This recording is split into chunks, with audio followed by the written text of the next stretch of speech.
Philippa Burns from New Zealand. Here we are doing an interview finally. Excellent, nice to see you. Yeah, you too. And it's been some time since I've seen you last, but what are you up to these days? Not swinging anymore on the bike. So what's a normal day for you? No, I work 2 jobs, got the farm, kids have all grown up and buggered off from home, which is lovely. So go to the gym, keep fit, try and not put so much weight on, but keep in touch via Facebook with lots of friends. But that's about it.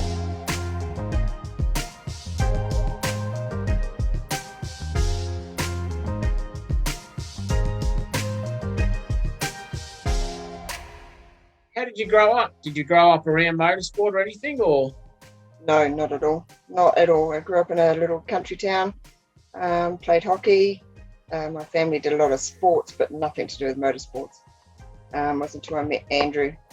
And he had a staff, one of his employees raced sidecars. And we bought one off him when Andrew thought that would be a good idea, good bonding, bit of fun for us. And it sort of grew from there.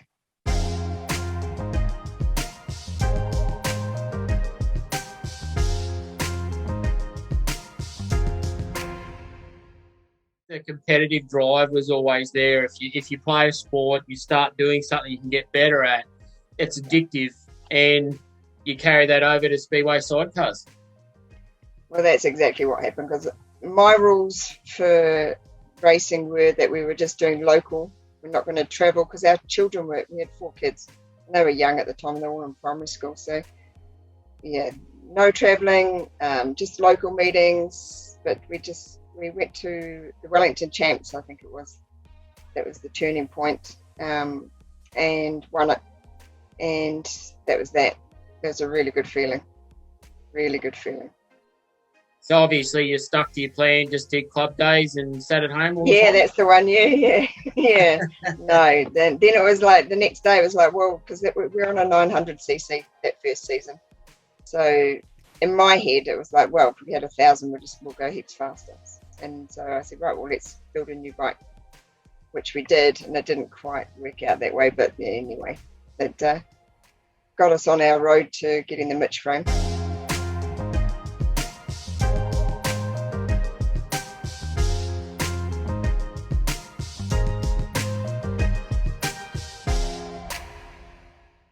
Interesting finding out where you start from not ever being in motorsport to then having success, and then to going to, in my opinion, one of the best frames there is, and then you started hooking up with people like Bernie Coppy and that in Townsville. That's exactly right, and it was all down to being at the New Zealand Champs in Invercargill, and Darren Trelaw came over with Justin Playstead swinging for him, and they were dicked in the title. They had it stolen from them.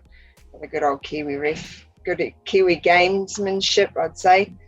Anyway, so in the aftermatch function, we were talking to Darren, and he gave us Bernie Coppy's phone number, and that's how we got onto the frame.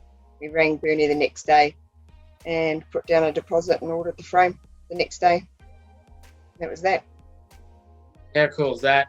And from there, I know a lot of women are behind the scenes organising things. So what was it like from your point of view to organise coming to Australia to race? Yeah, it was a huge learning curve. It was a big learning curve. There's an awful lot of,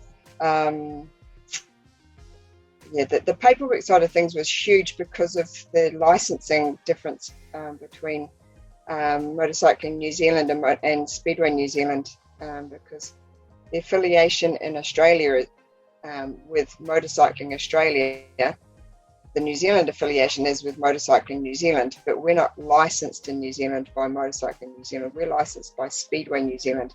So it was actually quite difficult to get a license to come over, and no one knew the rules. No one at Speedway New Zealand knew the rules or really cared about it, so I had to do all that legwork myself. And and that was just a big learning curve. Just took a long, it was a long, hard slog. We got there in the end, obviously.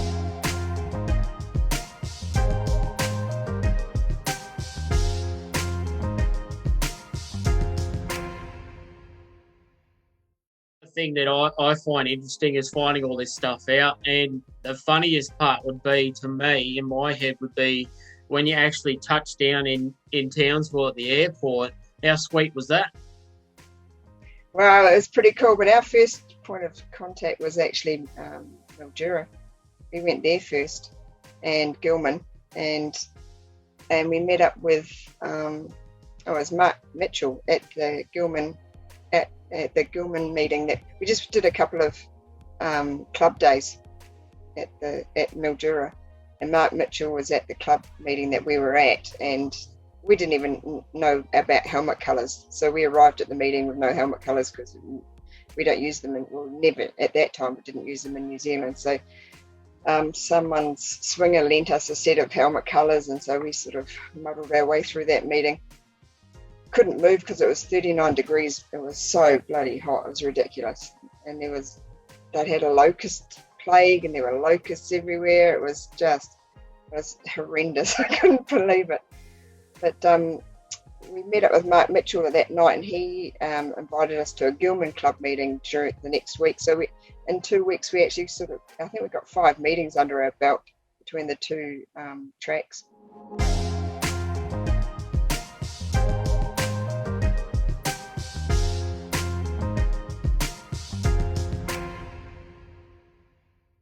Interesting to hear about you guys coming from where you were, and everything's nice and pretty and all this, and you come to Australia and it's just a mess, and you're having to deal with the heat and all the other carry-on. So from memory, you guys were in leathers too, so how bad was that?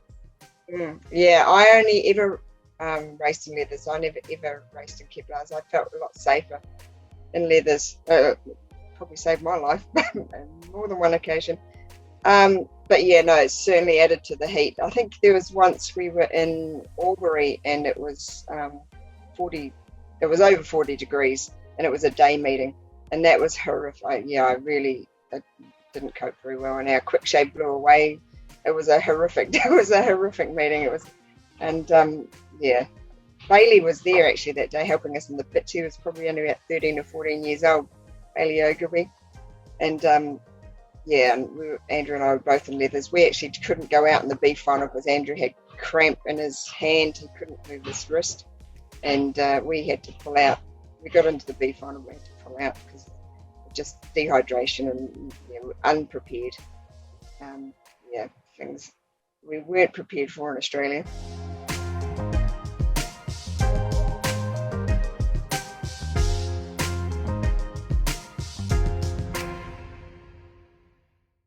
Trial by fire, but you guys flourished with it. Like, you have your little thing when you come to Australia. It doesn't really work out as you might think it would, but clearly you guys got very good at travelling from New Zealand back to Australia. So when did it start becoming a well-oiled machine of how to do it?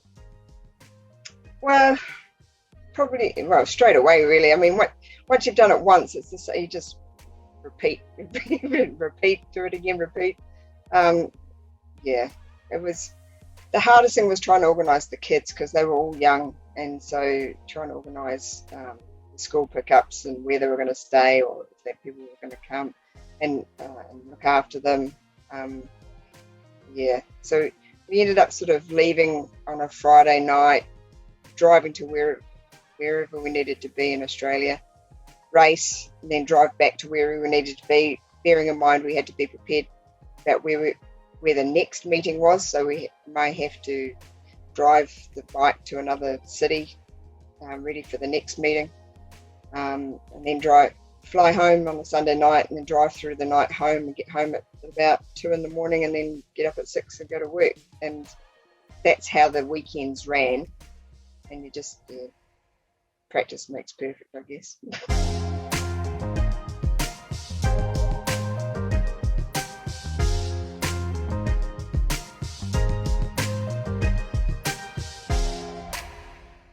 Had no idea it was such a heavy schedule because Australians are very relaxed, that I've seen, about a lot of things in life, and with sidecar meetings it is stressful in that, but I had no idea the kind of stress you guys were dealing with. Yeah, I think we just had to be super organised we had to know not about just about that meeting. We had to know 2 or 3 meetings in advance. So we had to be the logistics of having the bike where we landed the next time, knowing where the bike was. So yeah, and where the next meeting was going to be after that meeting. So the bike was in the right place where we flew back into. And we couldn't know it because it wasn't just us getting to the meetings. The bike had to be there as well. So, and that had to be driven, and we'd have to drive a long way sometimes. I think that's the worst part about Australia is I'm a big sook. I'll get on a plane any day of the week before I drive, and I sooked about driving to Tamworth and back in a weekend, which is 8 hours each way. So I can imagine you guys have done many, many drives much bigger than that. Yes, yeah, absolutely. I think the most memorable one was coming back from Brandon. I think it was Brandon. One that's in Ayr, Brendan. Track is in, and we drove back knowing that the next meeting was a big meeting. I can't remember what it was, but the bike wasn't running right, and we spent that whole drive trying to nut out what it was. We stopped in at Bryce Ogilvy's house, who lived in North Brisbane at the time, and then we dropped the bike off there and washed it because we just got in the van and loaded up without it washing the bike, and then had to drive through a major thunderstorm and try and find our hotel. And it was about 1 in the morning, 2 in the morning by this stage, and we'd been driving, from Brandon down to Brisbane, which I think is about 12 or 13 hours. And then we got about 4 hours sleep, and then we got on the first flight the next morning to get back to New Zealand. All the time we had a massive row in the van, ran through a red light in the pissing rain.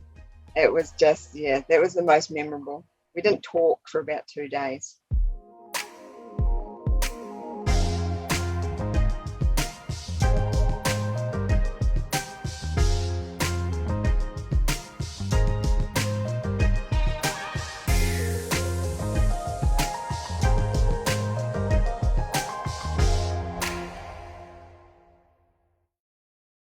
What was one of your earliest memories of racing that everything went well?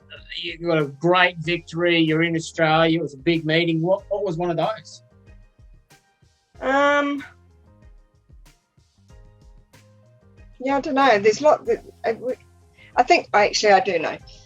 We were in the Grand Slam series, and I think I probably shouldn't say it, but the first time we beat Darren Treloar, I remember that. It was at Gilman, and I remember coming in, and I said to Andrew, "That's it. We never have to race again." And Andrew was really angry with me because, obviously we did have to race again.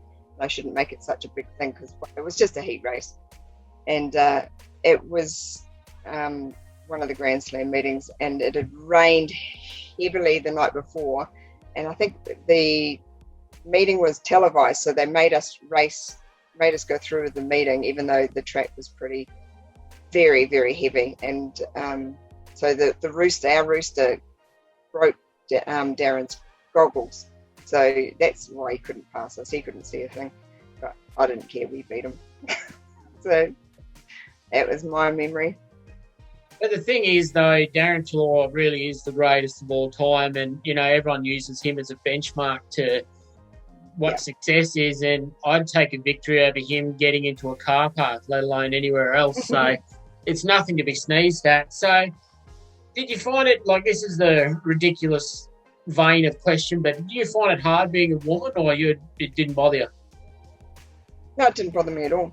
It bothered me towards the end of my career because I was getting scared because Andrew had stepped up the game and he was racing a lot faster and harder, and the fear factor for me, which meant the fear factor was quite huge for me, which meant I didn't swing as I swung conservatively, which was bad. It made it dangerous. So I had already made the decision to that Aussie title back in 2014 was going to be my last meeting in Australia. I don't mind at club days. I just didn't want to race at that top level anymore because it just frightened me.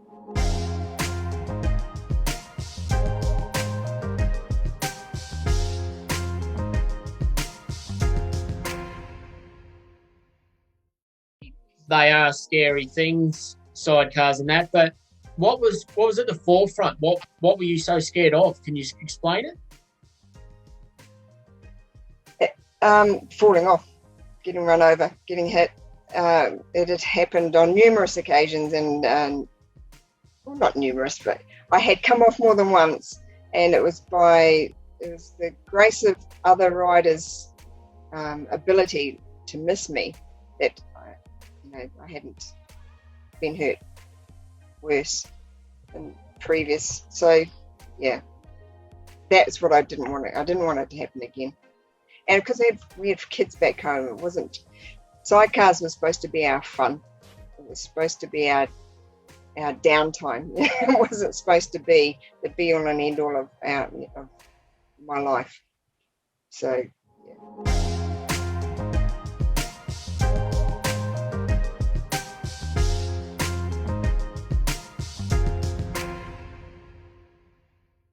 That's really cool that you're honest about these things, because this is part of why I'm doing this, is to find out about people and who interests me. But we'll go down a route that I did ask you about before the interview, and if you're comfortable with it, we'll talk about it. So that Aussie title, you had a very, very serious crash. Yeah. I don't have any memory of it. So yeah, I remember the aftermath a couple of weeks later, but no, I don't. I remember turning up to the track, and I remember being in my leathers. I don't remember any racing at all. So, well, rather than go through and list all the horror part of the accident, it was literally life-threatening. It actually was. I read all about it last night just to do a bit of prep work. But when did you start to remember things? You said weeks later or whatever. So where were you? At Hunter Hospital in Newcastle, John Hunter Hospital, and I was there for a month, and then I was flown back to New Zealand on a hospital flight. Oh, no, it was a normal flight, but I was flown on a hospital bed, and was in hospital for another month, couple of weeks, I think, in New Zealand, 2-3 weeks, and then couple more operations in New Zealand, and here I am. Yeah. Julie Hartwig was the lady that Philippa was trying to remember, so thank you, Julie Hartwig. I'm so amazed you're here, you're smiling, you're the person I met years ago, and it's just so crazy. So to make a bit light of it, who had the better hospital food? Oh, definitely Australia. Definitely Really? Australia. Yeah.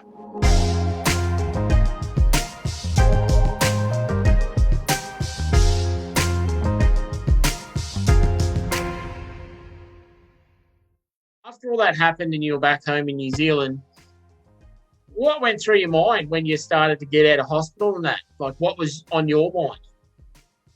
I was so grateful. I was so grateful to be alive, because I should have been dead. That's no two ways about it. I have no idea. Someone said to me, everyone has a blessing, and I got all of my blessings on that day. So, that's exactly how I feel. It's just pure good luck. It was good luck that I had the people to revive me on the day, and the good luck that I went to such a really good, top-notch international hospital. That so that my recovery was excellent. The fact that they had paramedics at the track on the day, not just St John's ambulance, so there was frontline paramedics there, and the fact that they sent the advanced paramedic that came in the helicopter was a top-notch surgeon. So it's just all of those things culminated. Bryce Ogilvie was there. Him and his mate Jim cut my helmet off because they couldn't revive me, because everything was swollen up. There was, I can't remember her name. The flaggy was an ICU nurse. I'm trying to remember her name. And if she hadn't been there, none of them would have revived me anyway. So it was just good luck.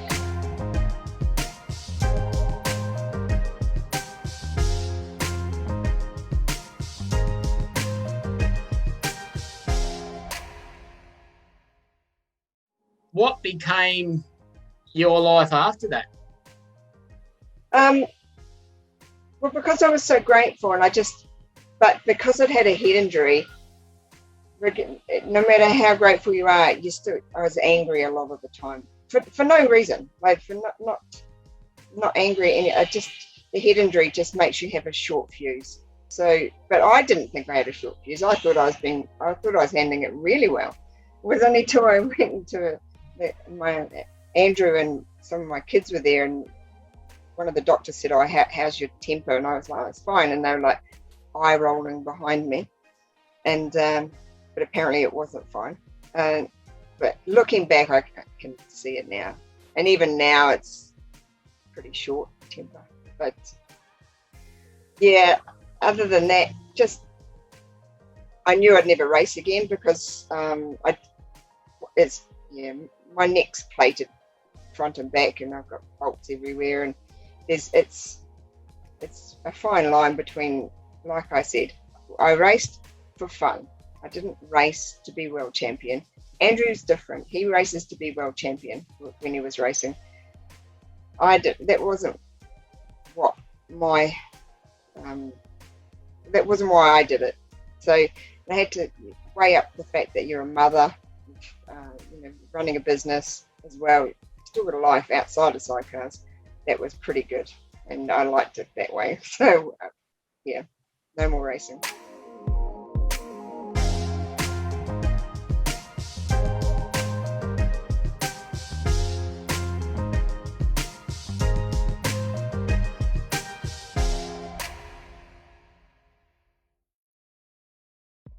And that's fine because, some people have really long careers with no injuries and some people have a lot. Yeah. Just the fact that you competed is really cool because I've swung on a sidecar terribly and it was terrifying. So I fully understand. Yeah. I've done one more. Andrew did a practice about 3 years after our accident, and I jumped on the back just because there was no one else around. And yeah, it was horrific. It was so terrifying. And that's that. So now I know I don't even need to do it again because there's no want or need. I know that it still scares the shit out of me. So I don't need to do it every.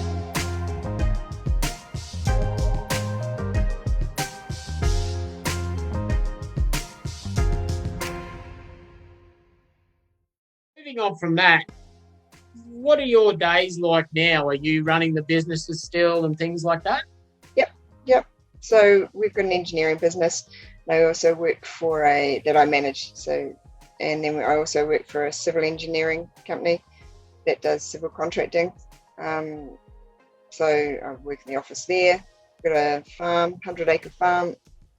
Then Andrew works away a lot, so I feed out to the bulls in the winter and move them around if that needs to happen. Or that's about it. That's my day.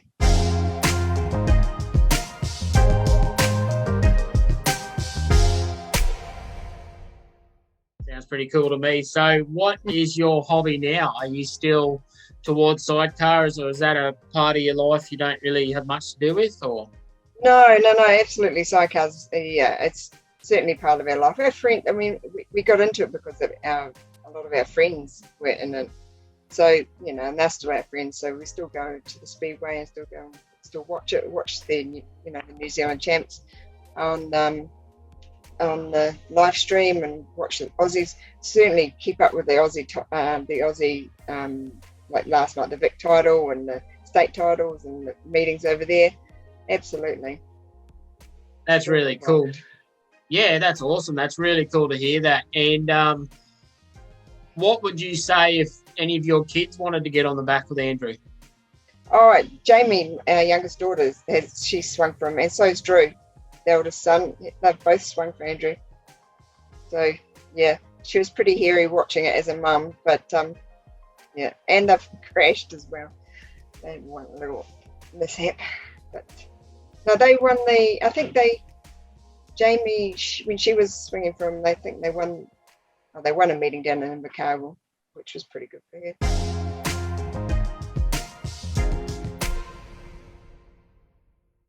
So what's it like for you guys to have things like the East Coast Roundup and that come over to New Zealand? Is that pretty cool to be part of? That was really cool to be part of. It's so cool to see, because Jeff has got such passion for the sport, and it's so cool to see that come off. Because the organisation, it's huge. The logistics of getting all of those bikes over here, it's not just the bikes, it's the people, and for each bike there's 2 people and the hangers on, and when you get to New Zealand, the travelling, that 6-hour drive, it's not a 6-hour straight drive like going from Sydney to Brisbane. There's no motorways. It's a pretty, it's a full-on drive through mountains. It's not it's not a straight drive of 6 hours. So just the logistics of moving the bikes across the country from one track to another, was pretty big. So it was wonderful to be part of it. But when you've got passionate people like Jeff around, they drag you along. You're caught up in the moment. It's wonderful. It's brilliant.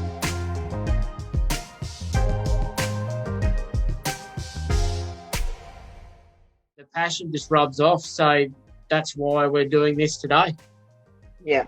And the passion, like you're talking about Townsville, the passion up there for the sidecars was huge. Meeting Bernie, Copy and Grub up there, I mean, you couldn't ask for better people to help you along. They never held back with any of the information. You knew that they didn't lead you along and then just not give you that last bit of info to help you out. They just blanket told you everything that they knew. It was wonderful. I sat with Russell Mitchell in a garage for 2 straight weeks, and the information that comes out of that man is unbelievable. Yeah, very knowledgeable man.